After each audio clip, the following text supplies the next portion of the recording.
E aí, bebeu uma água, respirou um pouco? Então volta aqui comigo para a gente continuar estudando gestão de projetos.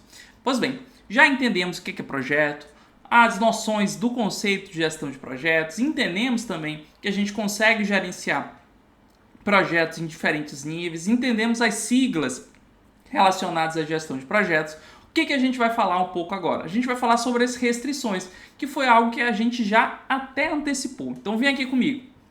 As restrições são circunstâncias que afetam as entregas de um projeto. As restrições podem assumir a forma de datas de entrega fixa, conformidade com códigos regulatórios, orçamentos pré-determinados, políticas de qualidade, considerações sobre o tripé da sustentabilidade, dentre outras. Então, o que são restrições? Circunstâncias que afetam a entrega de um projeto. Você poderia fazer a maior festa de todos os tempos para sua filha, né? Pô, fazer uma festa aqui, né? Mas qual vai ser a primeira restrição, provavelmente? Pô, orçamento, né? De onde eu vou tirar dinheiro para fazer uma baita festa assim para minha filha, por exemplo, né? Então, o projeto ele sempre vai ter restrições. As principais restrições descritas no PMBOK estão relacionadas ao escopo. O que é o escopo? É o conjunto de entregas a serem feitas dentro de um projeto, né? Tempo, custo, recursos, riscos, critérios de governança organizacional. Então tem várias restrições, né? Classicamente, o que eu quero que você lembre é pelo menos essas três, tá? Tempo, escopo e custo. Nas edições mais antigas do PMBOK, acho que até a quarta edição, para ser mais preciso, até a quarta edição, o PMBOK descrevia o triângulo, né, o chamado triângulo das restrições de um projeto. E aí indicava apenas essas três restrições: tempo, custo e escopo. E ainda hoje elas são as restrições que mais importantes, de certa forma, né, em concursos públicos. Então anote aí, né, quais são as três principais restrições: tempo, escopo e custo, né? E uma, claro, interfere na outra, né? Então imagine que você vai construir um prédio, né? Construir um prédio.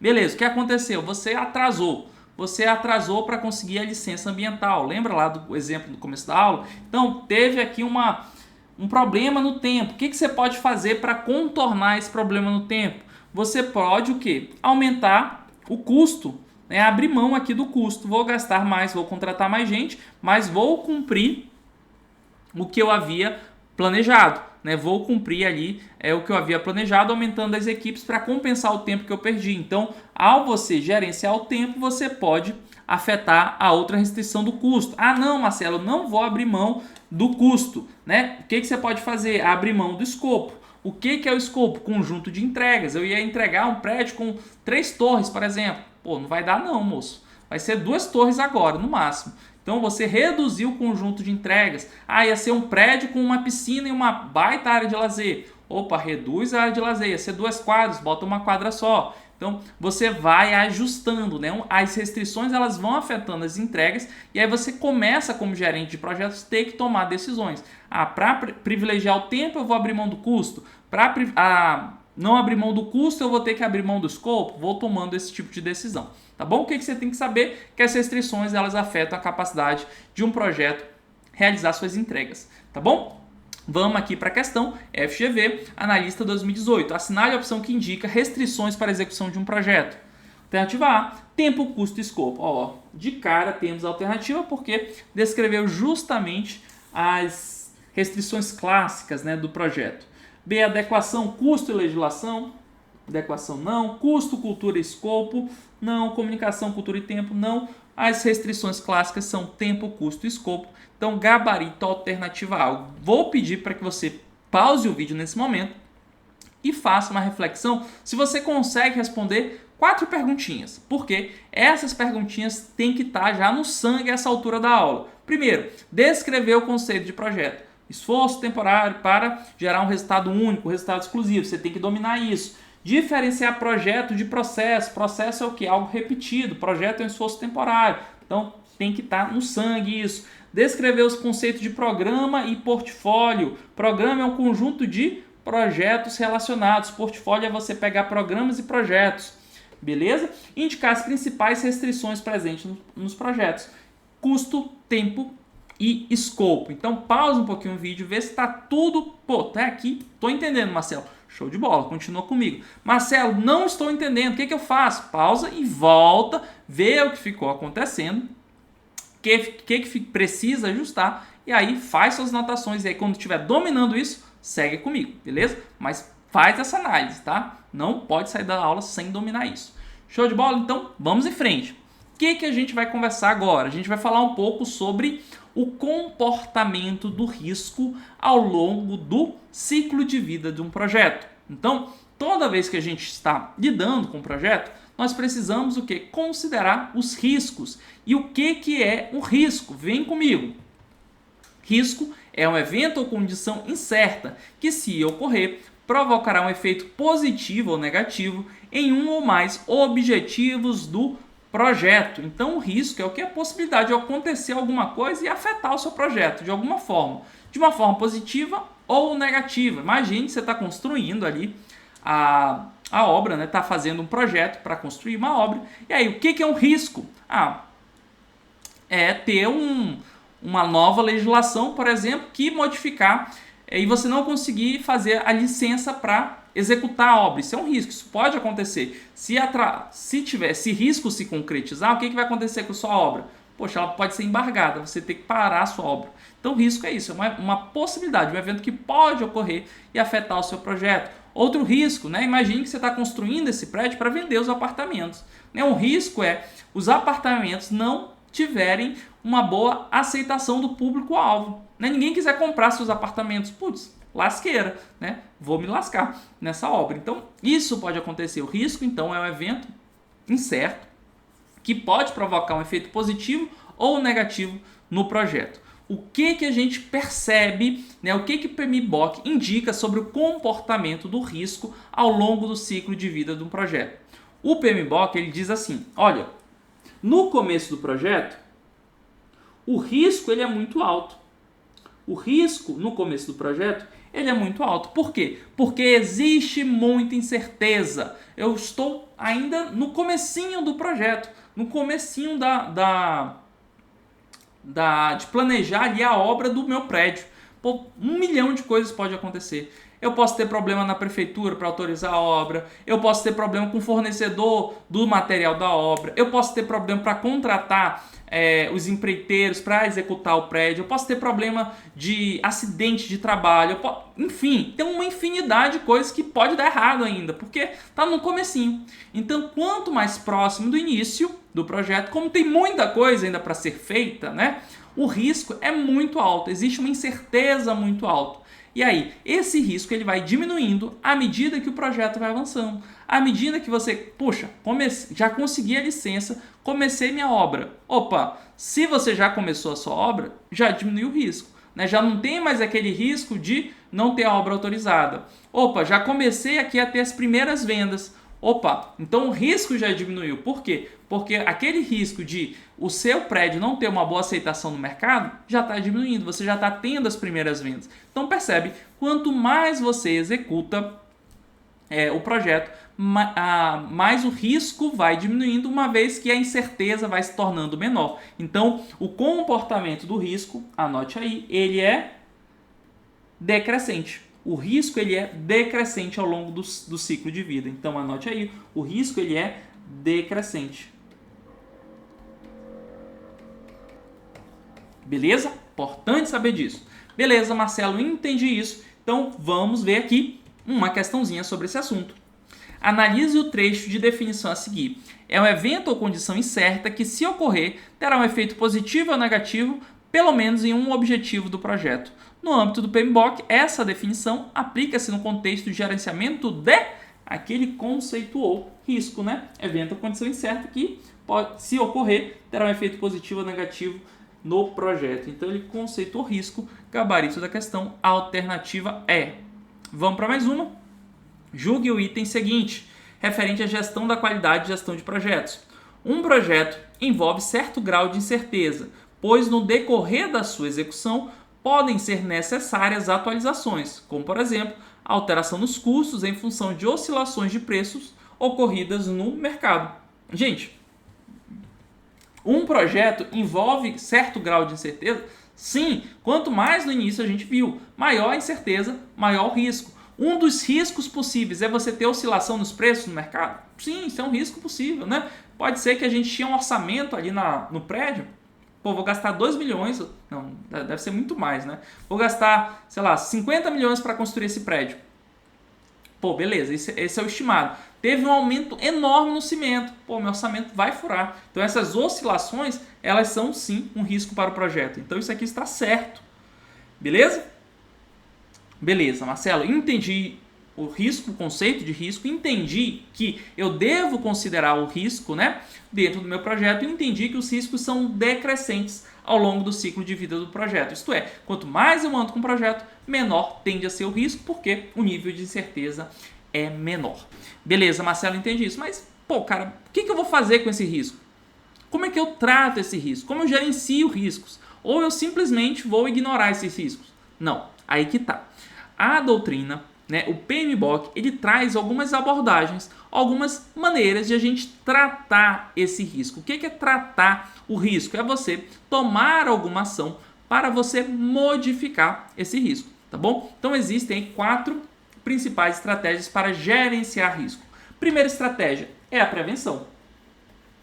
A prevenção de riscos é uma estratégia de resposta ao risco em que a equipe do projeto age para eliminar a ameaça ou proteger o projeto contra o seu impacto, né? Então, ou você elimina totalmente o risco quando isso for possível, né? Ou você se prepara para lidar com o possível impacto da prevenção, da concretização desse risco. Gente, todos nós fazemos certo gerenciamento de riscos. Se a gente fosse entrar aqui em detalhes de um avião, cara, é gerenciamento de riscos à torta e à direito, né? Tudo dentro de um avião tem redundância, né? É o que? Se isso falhar, tem essa possibilidade. Se isso falhar também, tem outra possibilidade. Então, uma forma de você tratar riscos é justamente você criando redundâncias, por exemplo, trabalhando na prevenção. Um exemplo muito claro, uma prática que todos nós, até obrigatório por lei, né, de prevenção de riscos, é a história do step. A história do step no carro, né? Todos os carros eles têm que andar com step. Por quê? O que é um risco ao você dirigir um carro? Um risco é que o seu pneu fure, né? O pneu furar. Concorda que é um evento possível de acontecer e que vai afetar os seus objetivos? Poxa, eu queria ir lá para casa, né? Saí do trabalho, queria ir para casa. Meu pneu furou, lascou-se, né? Uma forma de você tratar de forma preventiva esse risco é você ter um step. Furou o pneu, o que vai acontecer? Você vai, por meio do step, reduzir o impacto proporcionado pela concretização desse risco. Olha como eu falei bonito, né? Você está atuando sobre o possível impacto. Se esse risco se concretizar, que risco? O risco de furar o pneu. Se esse risco se concretizar, eu vou reduzir o impacto dele, uma vez que eu tenho um step no carro, eu vou só botar lá o macaco e trocar o pneu e segue a vida, beleza? Então, eu a fazer a aquisição de um step e andar com um step no meu carro, por exemplo, né? É uma estratégia de prevenção. Porque caso o risco se concretize, eu vou estar pronto, né, para lidar com esse risco, né? Mães são especialistas em gerenciamento de risco, né? Uma mãe, quando eu vou sair com a minha filha, a minha esposa, né, ela anda com várias roupinhas para Alice, várias fraldinhas, vários panos para limpar a Alice, porque sabe que a nossa filha é super serelepe.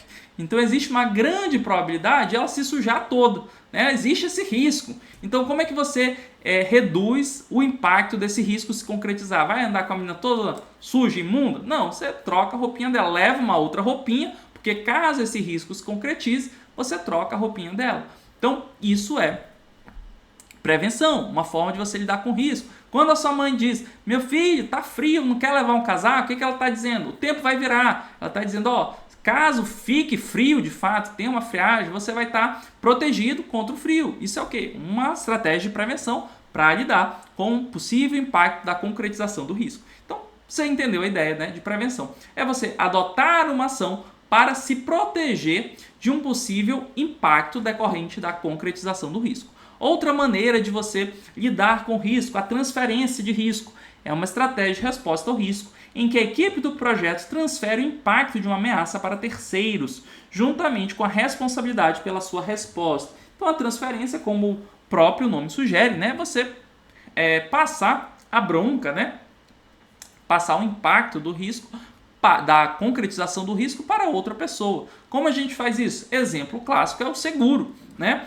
Eu, por exemplo, tenho um seguro no carro. Se porventura meu carro for roubado, né, botarem a arma na minha cabeça, levarem meu carro, quem é que vai responder pelo impacto desse risco? Vai ser a seguradora. Por quê? Eu paguei um seguro para transferir o risco, né, do roubo de um carro, da perda total de um carro para a seguradora, né? E aí, eventualmente, esse risco se concretizando, quem vai responder por esse risco vai ser o quê? A seguradora do carro, perfeito? Então, a transferência também é uma estratégia para lidar aí com o risco, né? Outra possibilidade, mitigação de risco. Mitigação de risco é uma estratégia de resposta ao risco em que a equipe do projeto age para reduzir a probabilidade de ocorrência ou impacto do risco. Então, quando você, por exemplo, né, anda de cinto é uma forma de você mitigar o risco, né? Ainda que aconteça um acidente, você vai reduzir o impacto provocado por esse acidente. Você vai reduzir, ao você seguir as normas de segurança do trânsito, você vai reduzir a probabilidade de ter um acidente de trânsito. Tudo isso são ações aí para você mitigar o risco, que risco de colisão, risco de acidente de trânsito. Beleza? Então, mitigação é uma forma de você tratar o risco por meio da redução da probabilidade ou redução do impacto, né? Então, existem alguns casos, né, que a mitigação, a ação, ela vai ser tanto de mitigação ou de prevenção, né? Então, você tem que saber os conceitos, porque na prática, por vezes, né, vai ficar, poxa, Marcelo, isso é mais prevenção ou isso é mais mitigação? Pode realmente ficar muito próximo. E por fim, temos a aceitação. A aceitação de risco é uma estratégia de resposta pela qual a equipe do projeto decide reconhecer a existência do risco e não agir, a menos que o risco ocorra. Então, a aceitação é basicamente dizer, olha, tudo bem, eu vou aceitar. Se isso acontecer, se esse risco se concretizar, tudo bem.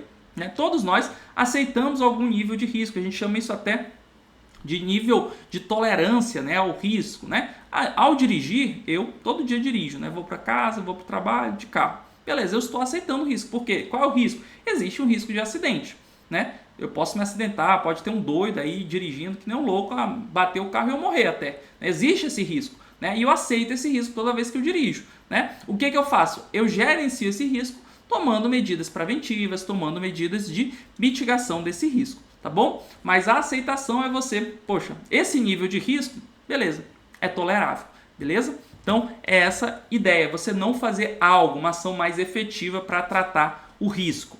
Vem aqui comigo para mais uma questão, FGV TRT Analista 2017. Por mais bem gerenciado que seja o projeto, riscos que comprometam a realização e entrega do projeto vão existir.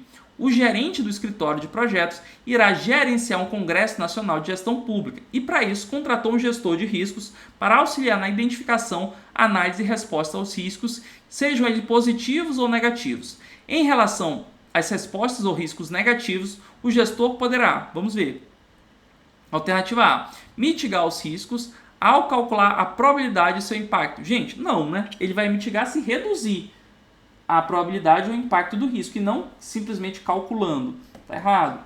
B, prevenir o risco ao tentar reduzir seus impactos, né? A prevenção é você eliminar o risco, né? Quando você está reduzindo, você está mitigando.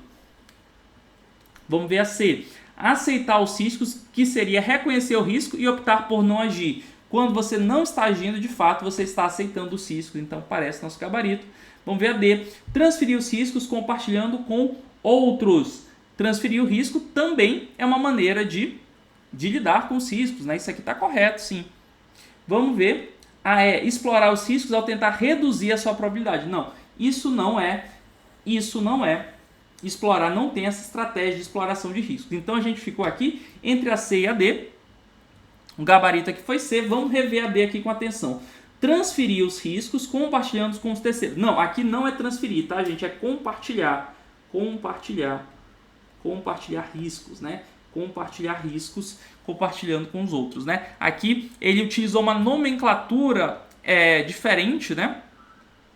do que a descrita pelo PMBOK, mas é uma questão bem polêmica, na verdade, porque muitos autores utilizam sim a transferência compartilhando com os outros. Deixa eu ver aqui. Compartilhando com os outros. Senão você vai compartilhar, na verdade, os impactos, né? Compartilhando com os outros os impactos. Os impactos. Então, por isso, gabarito é C, mas é uma questão, ao meu ver, bem polêmica, tá? Porque, de certa forma, quando a gente faz a transferência, a gente está transferindo o impacto, né? E não o risco em si. É que nem o exemplo do seguro, né? Você está transferindo o impacto da perda total ou do roubo do carro.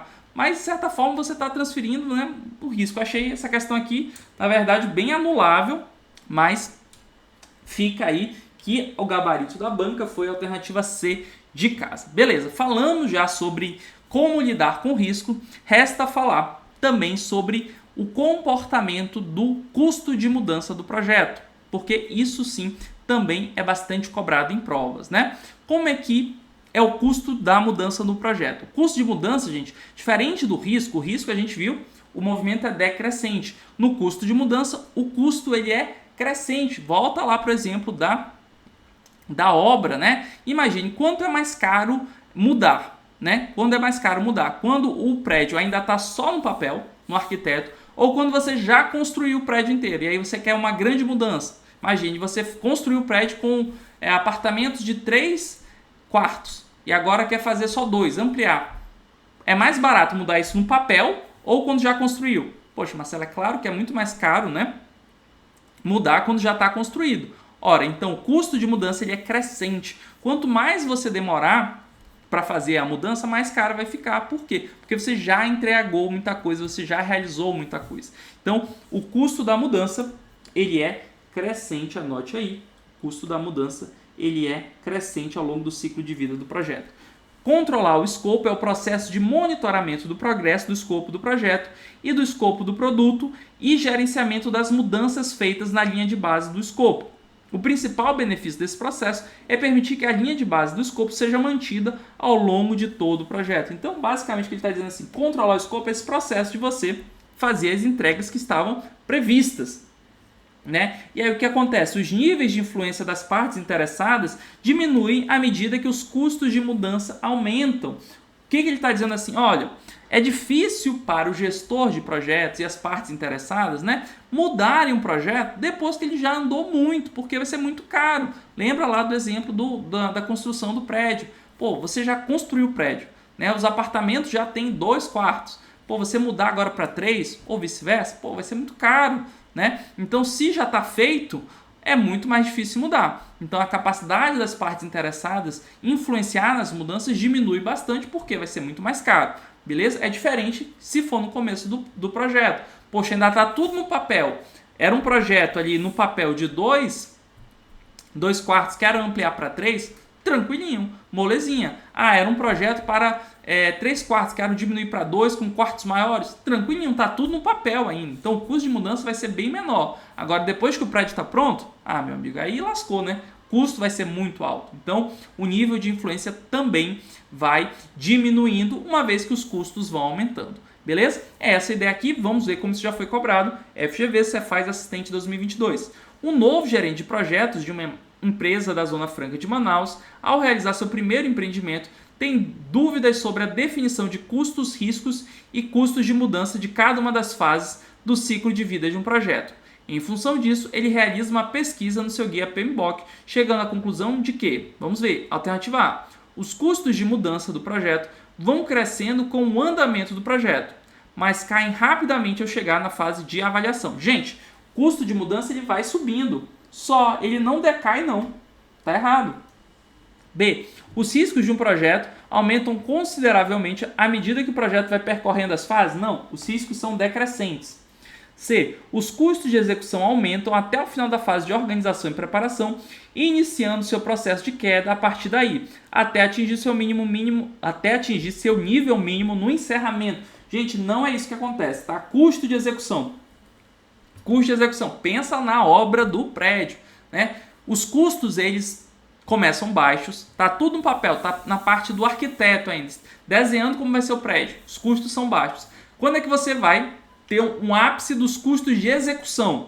de gente empregada, de gastando dinheiro por dia ali muito. Então, vai ser no ápice ali da execução. O ápice, né, do custo de emprego de recursos vai ser ali durante a execução da obra em si. Enquanto está tudo no papel, na fase de organização e planejamento, você tem um custo baixo. Você está mobilizando ali o arquiteto, né, ou um engenheiro ali para fazer o desenho do prédio. Por enquanto é só isso, o calculista e tal. Então é pouca gente. Agora, quando você vai para a fase da execução do projeto em si, vários e vários pedreiros, vários arquitetos, vários engenheiros, vários paisagistas lá do prédio, um monte de gente ali executando. Nesse momento, os custos de execução, né, os custos de produção de recursos envolvidos atingem o ápice. Então, durante a execução, os custos de execução, né, eles atingem o ápice durante a fase de execução, e aí, à medida que as entregas vão sendo feitas, já construiu aí o prédio, agora é só acabamento. Aí você já tem uma queda aí muito grande, porque você vai precisar mobilizar uma quantidade menor de pessoas. Tá? Então isso aqui está errado. D. Os riscos relacionados a um projeto podem ser incontroláveis. Permanecem constantes? Não, os riscos são decrescentes, eles não permanecem constantes. A fase de execução é o momento do ciclo de vida nos quais os custos e o nível de pessoal atingem seu máximo. Perfeito, né? Como a gente falou, aqui é durante a execução que a gente tem um maior nível de pessoal empregado, maior nível de custo. Beleza? Imagina a obra. É durante a obra em si, né, que vai ter um monte de gente envolvida. Então, gabarito, alternativa é. Vamos para mais uma. Os custos de mudança, as incertezas, os riscos e o nível de influência de stakeholders são variáveis que mudam de intensidade no decorrer do projeto. Com esse conhecimento, na etapa de encerramento do projeto, espera-se que encerramento, finalmente, dos projetos. Alternativa A. Os custos de mudança, as incertezas, os riscos e os níveis de influência dos stakeholders tenham diminuído. Não, o custo de mudança aumenta no encerramento. Ele é progressivo, está errado já. B. Os custos de mudança tenham aumentado. Beleza. E as incertezas, os riscos e os níveis de influência tenham diminuído. As incertezas diminuíram, lembra? A incerteza é igual ao risco. O risco ele começa alto e ele diminui. Então, beleza. Os riscos diminuíram. Beleza. Riscos e incertezas caminham junto. Os níveis de influência dos stakeholders. A possibilidade de fazer mudanças. Isso diminui também. Por que diminui? Porque o custo de mudança aumentou. Então, tá certinho. Parece que o nosso gabarito é B de bola. Vamos para C. Os custos de mudança e os riscos têm aumentado? Não, os riscos diminuem no encerramento. D. Os custos de mudança, os riscos e as incertezas têm aumentado. Riscos e incertezas diminuem ao longo do tempo. Os custos de mudança, as incertezas, os riscos, os níveis de influência têm aumentado? Não, as incertezas diminuem, os riscos também diminuem, os níveis de influência também diminuem. Só o que aumenta aí é realmente o custo de mudança. Então, gabarito aqui, B de bola, questão bem difícil, perceba, né? Essa questão aqui eu tenho certeza que um percentual muito pequeno de concurseiros acertaria. Espero que você tenha entendido para acertar esse tipo de questão nesse nível mesmo. É isso que eu quero, você voando em administração. Beleza? Vamos para mais uma. Você foi convidado a participar de uma reunião da diretoria relacionada ao acompanhamento de projetos na organização em que trabalha. Um dos gerentes reportou que o projeto que gerenciava foi cancelado, pois ele acordou em uma reunião uma grande alteração de requisitos com o responsável pelo projeto por parte da empresa cliente. Porém, essa pessoa foi substituída quase ao final do projeto e o novo responsável exigiu a entrega do escopo original, já que não havia registros da discussão realizada anteriormente. Esse cenário denota uma falha do gerente executar apropriadamente as atividades relacionadas a quê? Gente, o que faltou aqui? Foi pedido uma mudança, não se registrou esse pedido, e aí queria entregar uma coisa, só que o gerente que mudou falou, não, eu quero aquilo original. O que faltou, gente? Faltou registrar, faltou controlar as mudanças do escopo. Isso acontece demais no dia a dia de gerenciamento de projetos. Por isso a gente tem vários documentos padronizados, né, que fazem um controle do escopo do projeto, ou seja, o que precisa ser entregue. Se você mudar o escopo, você tem que documentar isso para evitar justamente esse tipo de situação, né? Poxa, pediu alteração, mas não registrou isso no escopo? E aí, se mudar o chefe, como aconteceu, o cara não vai saber, né? Então, faltou um controle das mudanças, né? Vamos ver a alternativa A, gerência de escopo. Não só, né? Gerência de escopo, ela deveria acompanhar isso, mas o principal foi o quê? Não teve controle das mudanças, né? Controle integrado das mudanças. Garantia de qualidade. Garantia de qualidade seria se as entregas não fossem de acordo com aquilo que era esperado. Planejamento de custo, não. Gerência de comunicação, não. Faltou realmente controle das mudanças do escopo. E assim, gente, chegamos ao final dessa aula, mas eu não quero que você saia dessa aula do jeito que entrou. Então, pausa um pouquinho o vídeo e veja se você consegue. Primeiro, descrever o conceito de risco. O que é o risco? Evento incerto, capaz de afetar a entrega do projeto. Descrever o comportamento do risco ao longo do ciclo de vida do projeto. O risco ele é decrescente. Descrever as principais estratégias para resposta ao risco. Lembra lá, prevenção, transferência, mitigação, aceitação do risco. Descrever o comportamento do custo de mudança ao longo do ciclo de vida. Custo de mudança ele é crescente, né? À medida que eu executo o projeto, mais caro fica mudar esse projeto. Vencemos uma aula que é tensa, a maioria dos alunos sente, meu Deus, gestão de projeto é difícil, mas eu espero que não mais você. Vê essa aula com calma, rever suas anotações, porque eu tenho certeza que vão se encaixar, e as coisas vão se encaixando, você vai fazendo questão, vai revisando, as coisas vão se encaixando, você vai acertar questões de um assunto que a maioria dos concurseiros não acerta. A maioria dos concurseiros tem pavor de gestão de projetos, mas espero que isso não aconteça com você. Gosto sempre de lembrar que para mim é um prazer, uma grande honra fazer parte da sua jornada até a aprovação. Te espero no nosso próximo encontro. Um forte abraço e até lá. Tchau!